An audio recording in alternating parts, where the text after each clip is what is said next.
नमस्कार शेतकरी बंधूंनो, काही शेतकऱ्यांचे आम्हाला कॉल येत आहेत की उगवणपूर्व तणनाशक आम्ही सोयाबीनमध्ये वापरलं आहे आणि परत जर गरज पडली, काम पडलं तर उगवण पश्चात तणनाशक वापरता येईल का? तर मंडळी, उगवणपूर्व तणनाशक आपण अमोनी किंवा स्ट्रॉंग आर्म किंवा कुठलंही डायक्लोसोलॉम हे जर आपण वापरलं असेल आणि डवरणी जर केली नसेल, आंतरमशागत केली नसेल तर 30 दिवसापर्यंत कुठलंही तण आपल्या शेतात येत नाही आणि तिथे 30 दिवसात एका महिन्यात सोयाबीन झाकून जाते, त्यामुळे नंतर तण यायचा प्रश्नच नाही।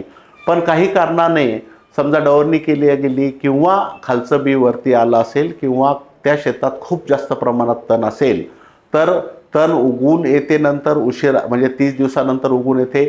मग अशा वेळेस तणनाशक उगवण पश्चात तिथं मारायचं का नाही, हा मोठा प्रश्न शेतकऱ्यांना पडतोय। शास्त्रीयदृष्ट्या जर पाहिलं तर एकदा तणनाशक वापरलं तर परत तिथं वापरण्याची गरज पडत नाही किंवा वापरू नये अशी शिफारस आहे। पण जर प्रत्यक्षात तिथे तण जर परत जास्त उगवलं असेल तर आपण 30 ते 35 दिवसाच्या दरम्यान फूल लागण्यापूर्वी तिथे उगवण पश्चात तणनाशक वापरू शकतो। मात्र जमिनीत अशा वेळेस खूप चांगला ओलावा असला पाहिजे आणि त्या तणनाशकासोबत शॉकअप नावाचं संजीवक घेतलं गेलं पाहिजे, म्हणजे पिकाला झटका लागणार नाही। नसता पिकाला झटका लागू शकतो। दोनदा तणनाशक वापरलं तर झटका लागेल, पण ओलावा चांगला असेल आणि शॉकअप वापरलं तर लागणार नाही। धन्यवाद।